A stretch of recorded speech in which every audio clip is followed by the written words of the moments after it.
안녕하세요 여러분. 오늘의 흥미로운 영상 내용은 애플의 새로운 아이폰 테스트 중국에서 경쟁자를 물리칠 수 있을까? 그리고 미국 대통령이 러시아로 방향을 틀었던 방법에 관한 것입니다.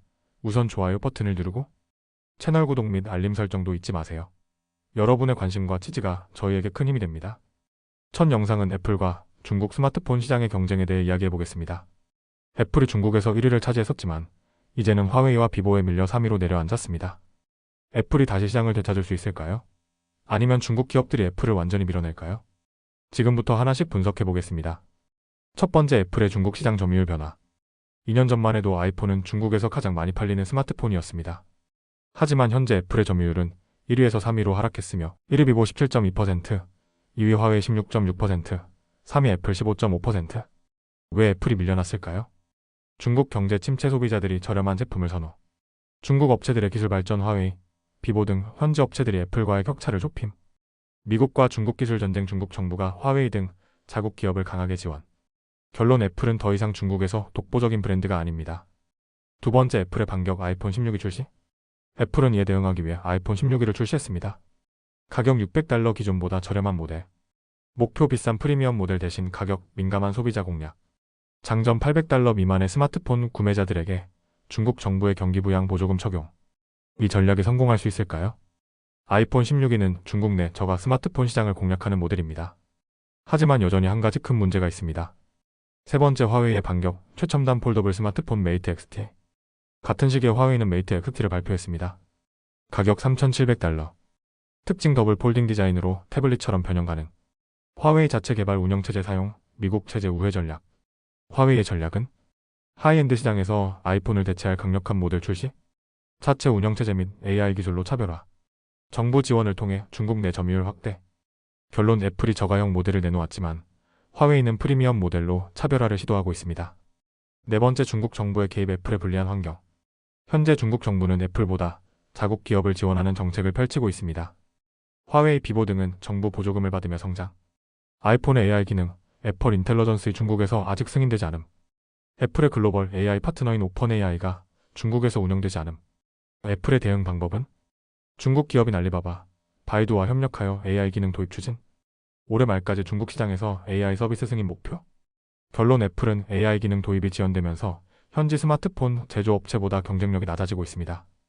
다섯 번째, 향후 애플과 중국 스마트폰 시장 전망. 애플은 중국 내 입지를 되찾기 위해 새로운 전략을 펼치고 있지만 여러 난관에 직면해 있습니다. 애플의 시장 점유율 감소. 중국 소비자들은 점점 더 화웨이, 비보 같은 현지 브랜드를 선호. 중국 정부의 강력한 지원. 애플이 성장하기 어려운 환경 조성. 미국과 중국의 기술 전쟁 지속. 앞으로도 애플의 점유율 회복이 쉽지 않을 가능성.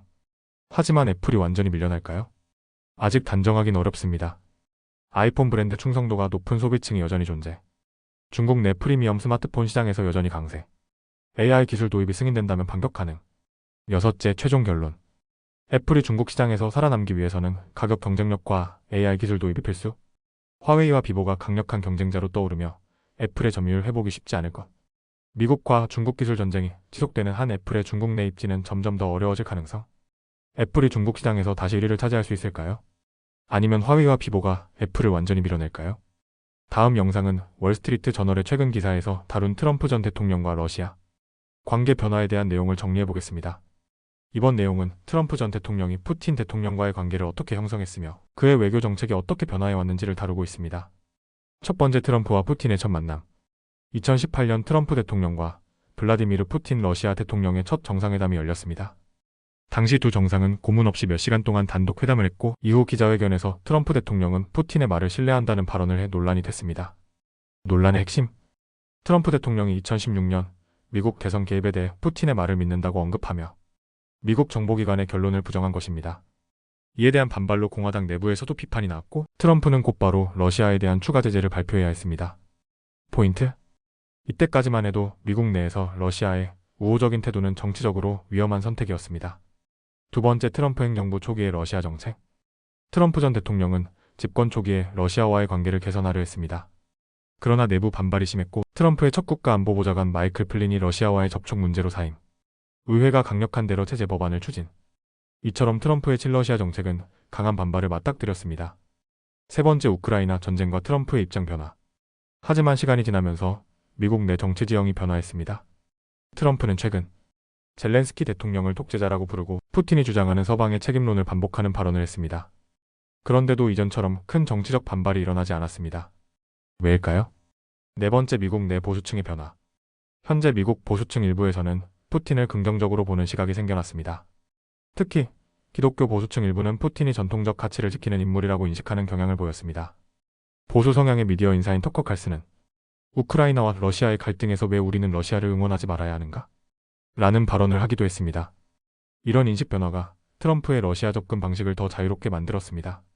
다섯 번째, 트럼프의 두 번째 임기 준비와 정책 방향. 트럼프 전 대통령이 재선될 경우 그는 푸틴과 더 긴밀한 관계를 맺을 가능성이 큽니다.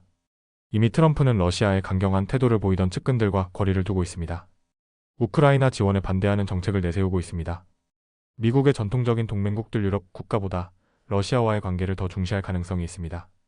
여섯째, 결론, 미국의 외교 정책이 변하고 있다. 현재 트럼프 전 대통령과 푸틴 대통령의 관계는 과거보다 더욱 가까워졌으며 미국 내 보수층에서도 러시아에 대한 시각이 변화하고 있습니다. 오늘은 여기까지입니다. 다음 영상에서 더 유익하고 흥미로운 내용으로 찾아뵙겠습니다.